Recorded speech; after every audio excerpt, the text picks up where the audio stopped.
I'm Cassidy from Cookie Cutters and Orem. I'm just going to quickly show you how to texturize or thin out his hair. Sometimes with the clippers it kind of leaves some lines in the hair, and then he also has a lot of hair on top, so we're just going to texturize this area right here and a little bit in the front just so that it lays better and it's easier for him to style. And we will have a link to these thinning shears down below, but I'm just gonna take my comb and just right in this area, right where it feels really heavy, I'm just gonna hold it up and then just do a couple snips with the thinning shears. And it just takes that bulk out. I'm gonna hold this corner.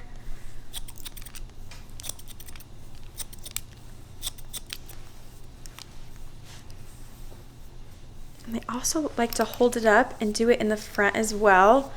That way if his hair is ever down, it doesn't feel super thick in the front.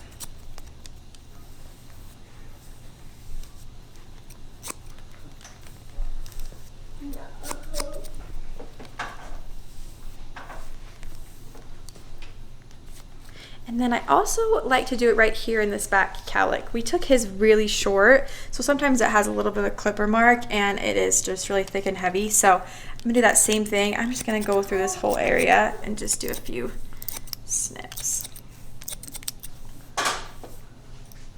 Just to soften it.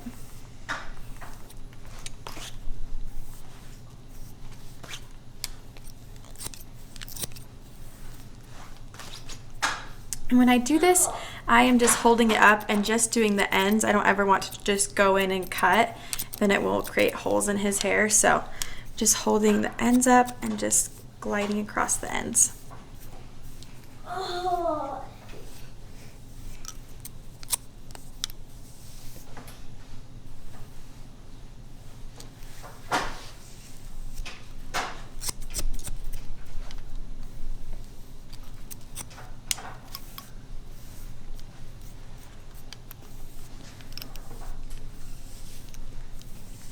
And that's how you do it. It's super simple and easy, but it makes a big difference for the haircut.